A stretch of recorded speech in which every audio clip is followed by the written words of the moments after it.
For companies that are 10 to 15 year old, they struggle a little bit in the mobile space because they've taken their online experiences and put them on mobile rather than really thinking about a mobile experience from the beginning.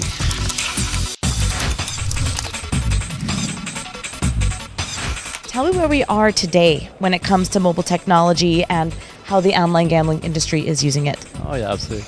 So I think one of the interesting things is that the online gambling industry and gaming in general was very early actually into the mobile game and doing great stuff early on.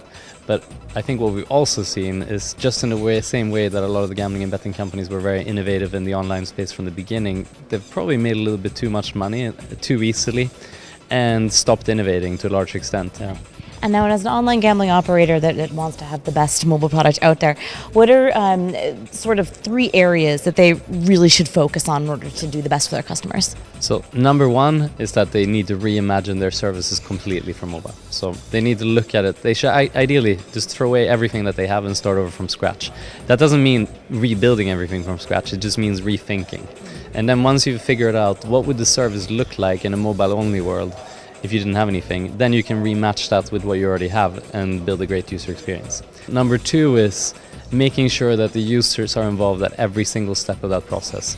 And a lot of the time we say, oh, we're user-centric or we're customer-centric organizations, but then when we get into it, oh, we only have 6 months to do this, we don't have time.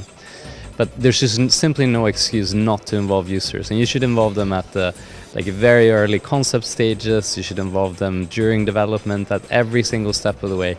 And it doesn't have to be that many. It can be 5 to 6. It's enough in each iteration. But unless they're involved, you're going to fail.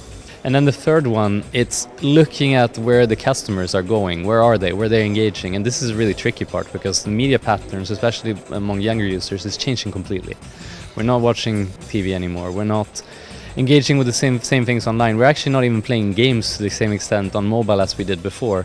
We're spending more time on social networks, more time in messaging clients, more time in sharing photos and videos and YouTube and so on. And as a brand, you have to be where the customers are. And it's tricky because you don't really know how to get involved in this. How do you engage with the users in this space? You need to change the content, you need to change the conversation. But yeah, you have to get in there. Interesting. Okay. Now, how personal can these mobile providers get, really? I mean, how much can they use the data to actually reach out to their customer without making them feel like you're invading their privacy? I really don't think it can never get too personal as long as you respect the individual's privacy and they know that you've got the information about them. But otherwise, I think we're going from segments to micro segments, and we're really moving to individual communication, and you have to get there. And it's not only about looking at the data and optimizing based on the data. You also need to have really good people at creating copy, at creating the content and communications. Gaming brands need to act more as consumer packaged good brands.